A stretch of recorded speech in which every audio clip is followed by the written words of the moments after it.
नमस्कार मित्रों, अब हम हमारे 5वें पद्य की ओर बढ़े तो जिसका नाम है मीरा के पद, जो मीराबाई द्वारा रचित है। मीराबाई को तो कौन नहीं जानता मित्रों, चाहे वह हिंदी साहित्य हो या गुजराती साहित्य हो। मीराबाई के जो भजन है, मीराबाई के जो पद है, जो हमेशा से श्री कृष्ण के प्रति उन्होंने लिखे हुए हैं, वह सारे पद जग विख्यात हैं, क्योंकि मीराबाई ने अपने जितने भी भजन या पद है वह श्री कृष्ण की अनन्य भक्ति पर ही लिखे हैं। मीराबाई का जन्म जो है वह सन 1498 में और उनका निधन जो है वह सन 1563 में हुआ था। मीराबाई हैं, उनके जन्म की बात करें तो मीराबाई जो है उनका जन्म है वह मेड़ता में कुड़की नामक गांव में हुआ था, जो राजस्थान के अंदर है। और राव रतन सिंह राठौर जो है उनके घर में इनका जन्म हुआ था। और इनके दादाजी का नाम था दूधाराव। दादाजी जो है वह कुड़की गांव से मीराबाई को मेड़ता ले जाते हैं जब उनकी माँ जो है उनका निधन हो जाता है। मात्र 2 साल की उम्र में ही मीराबाई है उनकी माँ यह दुनिया छोड़ देती है और तभी से उनसे बचपन से ही माँ का प्रेम है वह छीन जाता है।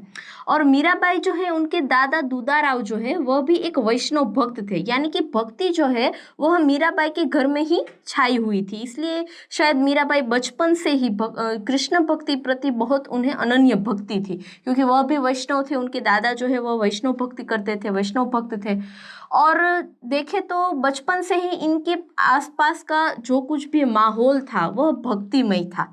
उसके बाद बात करें तो उनका ब्याह का, मीराबाई जो है उनका ब्याह है वह राणा सांगा के पुत्र कुंवर भोजराज के साथ हुआ था, लेकिन वह प्यार भी उन्हें नहीं मिल पाया। शादी के 7 ही साल बाद इनके जो पति है कुंवर भोजराज वह स्वर्गवास हो जाते हैं और फिर से मीराबाई जो है वह अपनी उदासीनता का जो पूरा फायदा है वह भक्ति में लुटा देती है। पूरा अपना समय जो है वह व्यतीत करने लगी सत्संग, कृष्ण भक्ति, पूजा पाठ, भजन, पद, साधु सत्संग, बस इन्हीं सब में उन्होंने अपना जीवन जो है वह बिता दिया। और इसलिए शायद मीराबाई जो है बहुत ही कम उम्र में भक्ति के साथ इतनी जुड़ गई, श्री कृष्ण के प्रेम में इतनी दीवानी हो गई कि उन्होंने अपना जो संसार मानो छोड़ दिया हो। संसार के प्रति जो उनका मोह, त्याग, इच्छा, कोई भी प्रकार की चीज़ें हैं वह अब उन्हें मन में नहीं है। बस सिर्फ उन्हें एक ही चीज़ दिखती है, कृष्ण की भक्ति।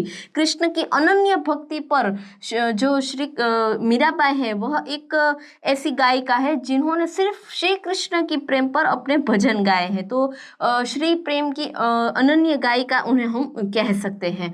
और इसके अलावा मीराबाई ने जो अपनी रचनावली लिखी है जिसका नाम है मीरा पदावली, इस पूरे रचनावली के अंदर मात्र श्री कृष्ण की भक्ति के पद उन्होंने लिखे हुए हैं और उन्हीं में से हमें एक पद जो है वह हम पढ़ते रहते हैं। तो मीराबाई ने एक ही पदावली लिखा है जिसका नाम है मीरा पदावली और उसके अंदर उन्होंने श्री कृष्ण की अनन्य भक्ति, श्री कृष्ण के रूप सौंदर्य, श्री कृष्ण के प्रति उनका प्रेम, श्री कृष्ण नाम जो है उन्होंने धन के स्वरूप में स्वीकार लिया है, कैसे उन्होंने श्री कृष्ण के भजन के लिए, सत्संग के लिए पूरे संसार को छोड़ दिया है, वैसी ही बातें वह हमें पूरे पद में बताना चाहती है। अब हमारे प्रस्तुत पद की बात करें तो हमें 3 पद दिए गए हैं, जिसमें प्रथम पद जो है उसमें वह कृष्ण प्रेम के प्रति कितनी दीवानी है उसकी बात की गई कि कैसे उन्होंने संसार का प्रेम छोड़ दिया है और सिर्फ उन्हें श्री कृष्ण का प्रेम दिखता है। दूसरे पद में उन्होंने धन, ऐसे धन की बात की है जो ना कोई चुरा सकता है, ना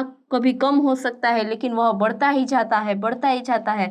वैसा श्री कृष्ण नाम रूपी धन जो है उसके बारे में बात की है मीराबाई ने। और तीसरे पद के अंदर उन्होंने अपनी सारी इच्छाएं, मोह माया त्याग कर, संसार को त्याग कर, सिर्फ श्री कृष्ण को भवसागर मानकर अपना संसार जो है उसे छोड़ दिया है। तो तीसरे पद में जो है मीराबाई ऐसी बातें करते हैं। देखते हैं अब कि तीनों पद के अंदर और क्या क्या है, पद के अंदर और क्या बताना चाहती है मीराबाई।